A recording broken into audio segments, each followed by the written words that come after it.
magsalita ng ganyan sa taong tumulong sa'yo. Like, sabihin na natin na galing man sa ibang sponsor yung yung tinulong. Majority, sabihin na natin majority na nakuha mong tulong is galing sa ibang tao, sa mga sponsors.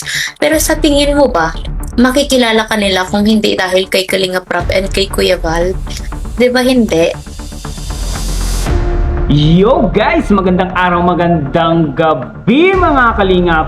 Eto na naman tayo guys, muling magbabalik si Papa Sider. Eto, may matindi guys, may matinding real talk itong si Medit Basilon kay Bianbi.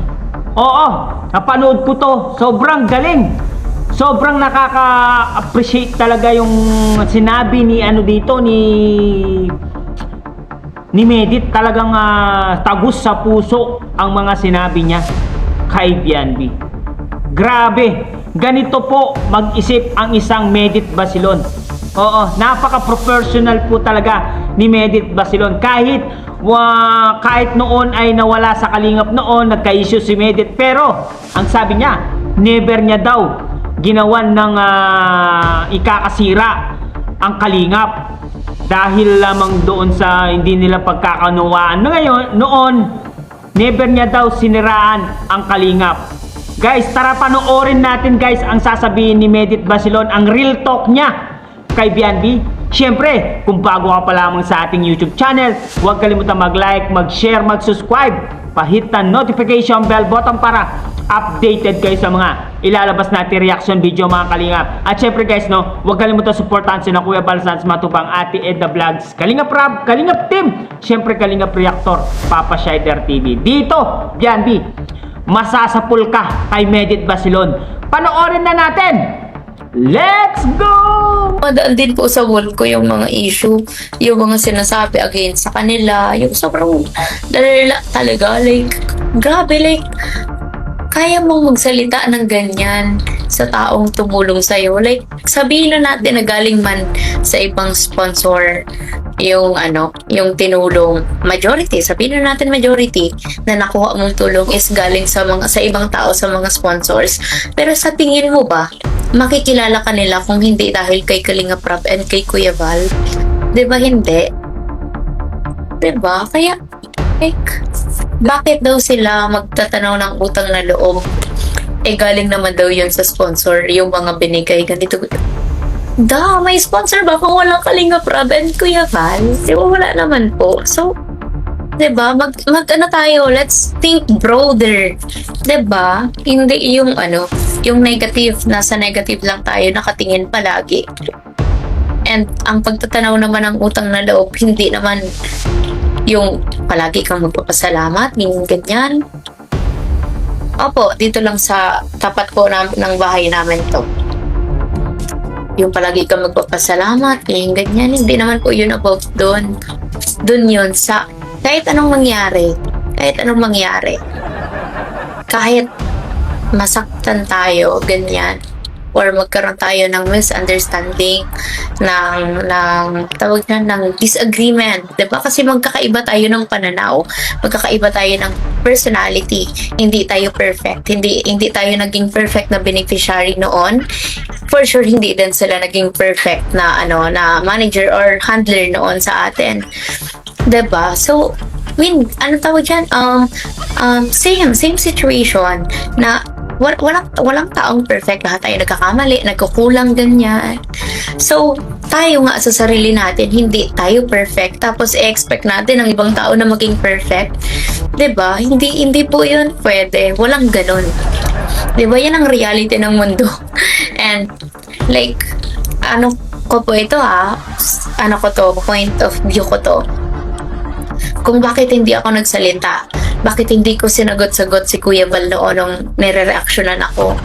Kasi, unang-una, bukod po to sa natulungan nila ako bukod po ito sa natulungan ako ni Kuya Rab, na-discover niya ako, ganyan, may mga sponsor akong nakilala, may mga tao sumuporta sa akin, nagmahal sa akin. Pero, hindi ko po yun pinapatulan kasi alam ko na nung kinuha ako ni Kuya Rab sa bangketa, nagtitinda ng leche flan para i-vlog, alam ko na agad na magiging nasa social media ako, 'di ba? So, At yun nga guys, tumpak lahat ng sinabi ni Medit Basilon. Oo, napakinggan ko lahat ng mga binanggit ni Medit Basilon na oo naman, totoo naman ang sinabi niya na bakit ka kailangan mong magsalita ng ganon-ganon sa taong tumulong sa'yo. Kasi ang ng utang na loob, hindi naman araw-araw na magpapasalamat ka. Ipakita mo lang na may utang na loob ka sa taong tumulong sa'yo. Hindi naman sinabing araw-araw magti-thank you ka, araw-araw magpapasalamat ka sa taong nagdadala. Sa tao na nanggagaling yun. Hindi sa salita lamang na salamat, ganon. Hindi po ganon yun. No? Yan tama-tama yung sinabi ni Medit Basilon. Noon daw ay na-reaksyonan itong si Medit noon ng Kalingap. Pero nagsalita ba ng hindi maganda sa Kalingap itong si Medit? Hindi. Wala akong nakitang ganon. Kaya nga, napaka-personal talaga ni Medit Basilon. Bilib na bilib ako sa mga mindset ni Medit Basilon. Hindi katulad ni Bianbi. Ha? Hindi katulad ni Bianbi. Napakalayo ng mindset ni Medit Basilon sa kanya. Kahit sabihin mo na may nagawa hindi maganda yung Kalingap para sa iyo, para sa yung experience, pero wala namang perpektong tao, 'di ba? Bakit hindi niyo na lang sana kinausap si Kuya Bal Santos Matubang at si Kalingap Rab para hindi na lumala yung gulong yon noon, no? Para hindi na sana nagkatulpuan. Kaso ang masakit sa inyo, masyado kayong nagtiwala sa mga nakapaligid sa inyo. Kaya ngayon, nasa uli talaga ang pagsisisi, Pamilya Batalero. Hindi ngayon, hindi bukas, baka next week, no? Sabi nga nila, may araw din kayo. Yun nga sabi ni Grace noon, may araw din kayo. Kasi lahat ng araw ay meron katumbas. Meron tayong araw ng mga patay, araw ng mga buhay, araw ng mga bayani, syempre, araw ng kagitingan, di ba? Araw ng Pasko, araw ng bagong taon. Ganon. Tama-tama ang sinabi ni Medit, no? Di ba? Galing, ang galing. Kasi hindi ka naman talaga makikilala ng sponsor kung sino man sa Pilipinas na hindi ka naman sikat di ba? Kung walang Kalingap Rab at Kuya Bal Santos Matubang. Totoo sinabi ni Medit.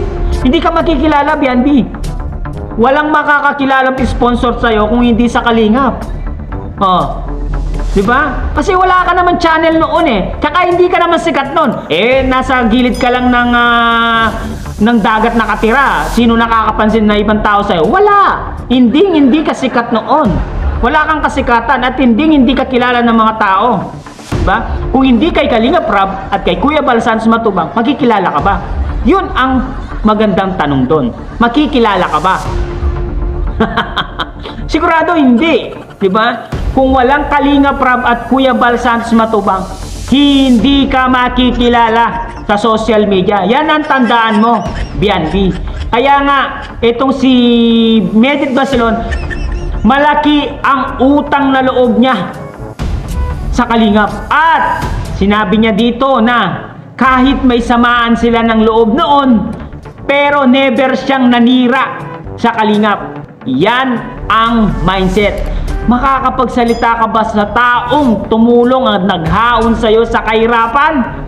Iba ang mindset ni Medit kay Bianbi. Si Bianbi hindi lang gumagamit ng coconut brain, Hindi siya gumagamit ng coconut brain. Puro ganda lang ang kanyang ginagamit. Ewan ko lang kung kailan mawawala yung gandang yan. Kaya, nagpasulsul ng nagpasulsul. Yun na. Ngayon, may naharap kang hindi mo alam kung kailan darating yon. Hindi mo alam kung anong mangyayari ngayon, sa future mo, di ba? Kasi marami nang nangyari, di ba? Imposible na yan. Kasi pag nag-aral ka, natapos ka, kumuha ka ng mga requirements mo. Kung sakali man na kasama ka sa mga nakasuhan, mahirapan ka kumuha ng requirements mo. Aba, stewardess pa naman yung yung paborito mong kurso. Grabe. Gusto mo talaga yung palibot-libot sa ibang bansa. Oh. Mahirapan ka na, Bianbi. Ano sa palagay nyo, guys? Napakatalino talaga ni Medit Basilon. Ako gusto ko yung mindset ni Medit Basilon. Saludo ako sa iyo, Medit Basilon. Oh. Kahit na may nangyari sa iyo noon sa Kalinga, pero ano ka pa rin, pusong Kalinga ka pa rin at lagi pa